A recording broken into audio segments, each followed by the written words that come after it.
Je savais pas bien. Ophélie, avant de commencer à parler avec Catherine, on va aborder un thème qui vous tient à cœur, si j'ose dire, puisque vous êtes victime de la presse, un scandale, comme un certain nombre de gens. Oui. À commencer par aujourd'hui, on ne va pas citer Ça de tombe titre. très bien. Donc, je viens de me réveiller ce matin et je tombe sur un journal à scandale super qui disait que j'étais enceinte. Donc, je tiens à dire que je ne suis pas enceinte et puis qu'on en a un peu ras-le-bol, tous les gens qui font ce métier, le show business, qu'on en a marre de se faire taper sur la tronche tout le temps, que c'est insupportable et que moi, vraiment, ça m'énerve. Et rien que là, le fait d'en parler, je sens que je commence vraiment à péter le câble. Donc, je vais me calmer. Voilà. Très bien. Merci. On commence avec Catherine. Ça va, Catherine? Oui, ça va. Vous avez 27 ans et vous ne mâchez pas vos mots. C'est une question de dosage, sans doute. Je crois qu'effectivement, il faut apprendre parfois à pas nécessairement la ramener tout le temps. Et c'est difficile. C'est-à-dire, en gros, vous démarrez au quart de tour, Oui. sur n'importe quel sujet? Sur n'importe quel Ah, sujet. ouais. Je ne marche pas, je cours tout de suite, je fonce, tête baissée. Et effectivement, j'ai besoin de donner mon avis sur tout. Et non seulement j'ai besoin de donner mon avis, mais j'essaie de faire en sorte que les gens se rallient à mon avis. Par exemple, parlons de l'élevage des hamsters au Nicaragua. Vous avez un truc à dire? Du tout. Ah bon. Ah bon, moi, c'est vrai. Du tout. Moi non plus. D'accord.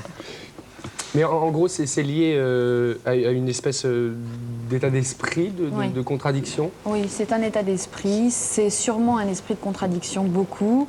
Et puis c'est aussi une façon de se faire valoir, de se faire entendre. Et puis peut-être aussi parce qu'on aime bien que les gens nous regardent et nous reconnaissent. Et puis voilà, quoi. D'accord. Et quand vous rencontrez notre grande gueule, ça se passe comment? Ça se passe pas toujours très bien. Oui, en général, À c'est dire ça. vrai, ça se passe pas toujours très bien. Maintenant, ça dépend.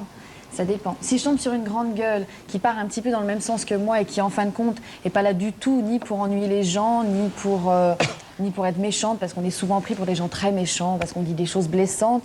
Mais bien souvent, c'est surtout beaucoup de l'humour. Il faut que les gens comprennent que les grandes gueules ont beaucoup d'humour. Qu'est-ce que vous balancez comme genre de réflexion? Mais ça dépend, ça peut être n'importe quoi. Je veux dire. Il y a un peu de cynisme? Oui, il y a beaucoup de cynisme, il y a du sarcasme par moment, mais c'est vrai que c'est pas... Vous aimez bien mettre des bâches, comme on un dit. petit peu, ouais. D'accord. Et vous pensez qu'une femme grande gueule, c'est plus mal perçu qu'un homme grande gueule? Complètement. Ouais, je suis assez C'est très d'accord mal avec perçu, la preuve en est.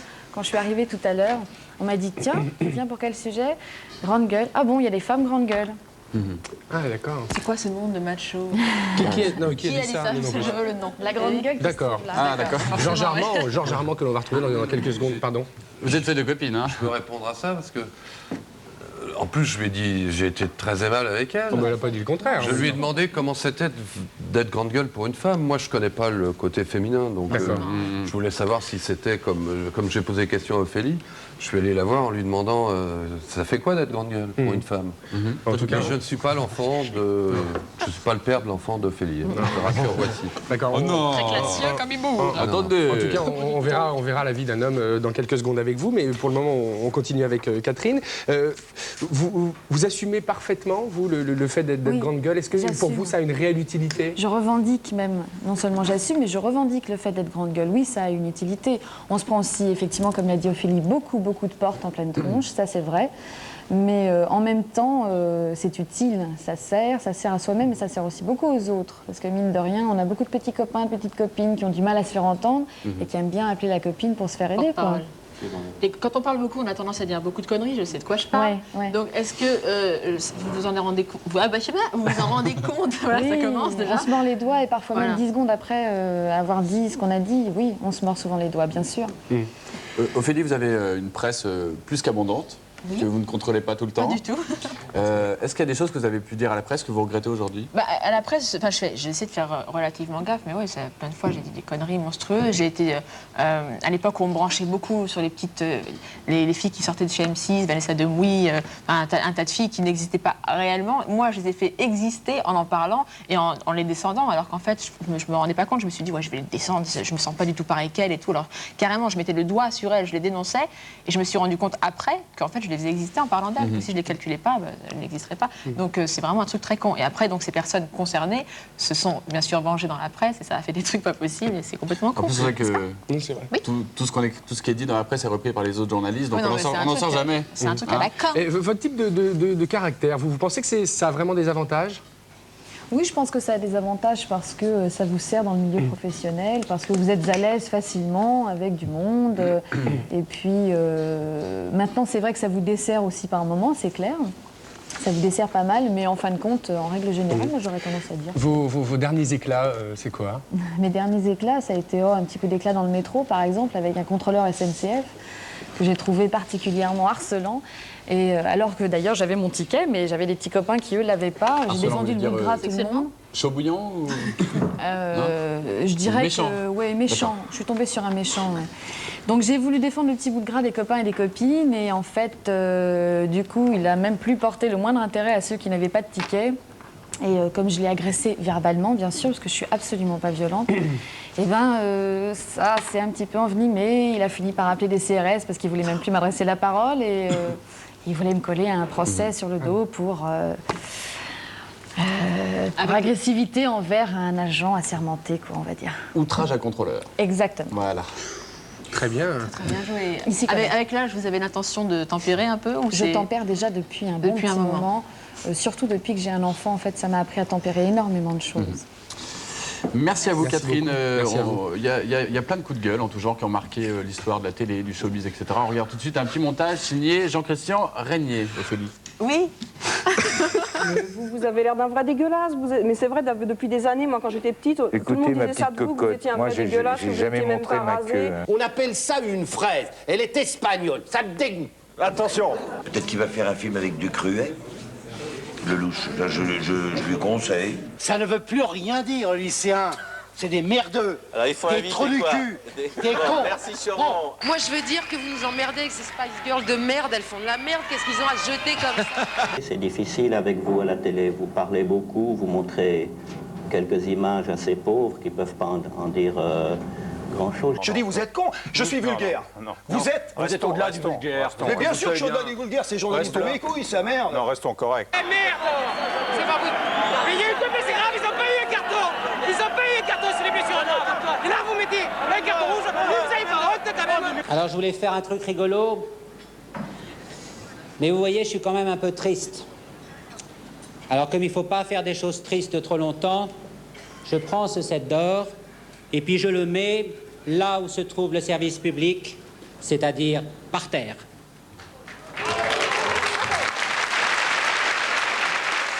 Voilà, nous retrouvons Georges Armand, qui a toujours 41 ans depuis le début de cette émission. Et alors, vous définissez comme une grande gueule, typique. Ouais. Pourquoi? Moi, je pense que ça remonte très loin à l'enfance.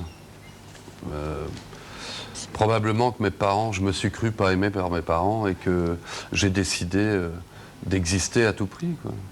Et donc, depuis aussi loin que je me souvienne, effectivement, j'ai toujours été grande gueule, mais je rejoins un peu madame, aussi pour défendre les copains, quoi. Moi, à l'époque, on m'appelait le Rital, par exemple, à l'école.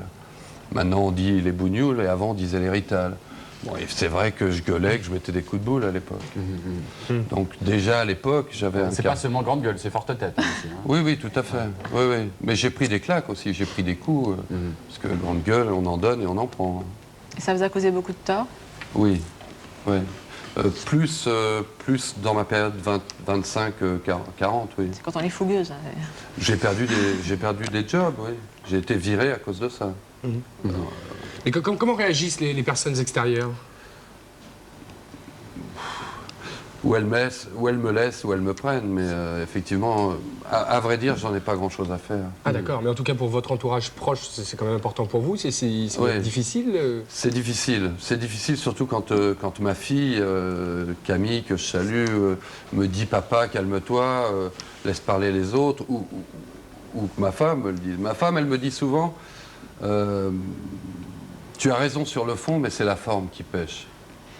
J'arrive pas à le faire avec forme. La forme est agressive. Je sais pas faire. Je suis pas diplomate. Je ne sais pas dire les choses. Et quand un truc m'ennuie, je le dis, quoi, directement. Vous donnez le sentiment d'être un vrai déconneur, et en même temps, vous n'arrivez pas à réprimer ce côté un peu instinctif, brut de décoffrage, comme disait Ophélie. Oui, déconneur, je sais pas, faudrait le dire à ma femme, elle me trouve pas gay du tout. Ah bon, d'accord. Mais oui, j'ai toujours été comme ça. Mais vous savez, quand on veut exister, on est prêt à faire n'importe quoi. C'est-à-dire, moi je me souviens, depuis très longtemps, je voulais être comédien. Bon, alors, quand je suis rentré au cours Florent, j'ai fait les cours Florent pendant 1 an. Après, j'étais nul à chier, mais vraiment nul. J'étais mauvais comédien, quoi. Et après, donc effectivement, il fallait que je joue la comédie dans la vie. Et j'étais nettement plus doué que devant une caméra, par exemple. Et est-ce que malgré tout, ça a des avantages, finalement, quand même, d'être grande gueule? Ouais. C'est pas que des inconvénients. Ah oui, c'est... Quand on a affaire à des forts... Ouais, je ne veux pas rentrer dans la politique, mais en 93, Fabius est venu soutenir le candidat local où j'habite, moi, à Barentin. Et je trouvais ça scandaleux après l'histoire du sang contaminé. Donc, je suis allé le voir en plein meeting et je lui ai dit, vous ne devriez pas être là, vous ne devriez pas vous présenter, vous devriez avoir honte, parce qu'il y a des gens, il y a 4000 personnes qui sont contaminées à cause d'une directive que vous avez donnée. Là, ça me fait plaisir. Vous avez compris pourquoi vous êtes comme ça ou... Parce que je veux exister. Il suffirait qu'on me donne un rôle dans un grand film, c'est bon. Avec Ophélie je ne Winter, dis plus rien non après. Avec Ah oui, Winter, ça me fait plaisir à ma fille. C'est plus fort que vous, vous essayez de vous corriger, ça va mieux? Mais là, par exemple, je vous parle, je ne me corrige pas. Je sais que j'attire l'attention par mes propos, mais c'est vrai que j'ai l'impression d'exister. Mais bon, j'essaie de me corriger. Il y a encore 15 jours, je me suis engueulé avec mes beaux-parents.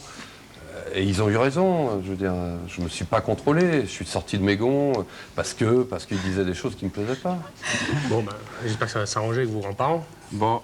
Non? Ouais, j'espère. Surtout que mon beau-père est un bon bricoleur. Donc, Merci Georges Armand. D'accord, très bien. Et bon retour, on va rappeler l'actualité d'Ophélie Winter. Important. Il y a toujours son album No Society, qui s'est déjà vendu à quasiment 400 000 exemplaires. Oui, quasiment. Ce qu'on appelle un triomphe. Tout à fait. Le même est sorti également en version anglaise dans un certain nombre de pays. Il est sorti le 13 juin prochain en France de son nouveau single Rien que pour lui. On ne vous demandera pas de qui ça parle. Enfin, en préparation, un nouvel album pour les États-Unis et des chaussures. Des chaussures, oui. Oui, voilà. Une ligne de chaussures. Une ligne de chaussures. En tout cas, si vous voulez plus de renseignements, tout sera bien sûr sur Minitel au 3615, code C+. Ophélie, on se fait la bise, on vous remercie énormément. Merci beaucoup, on vous applaudit. Merci. Merci. À demain.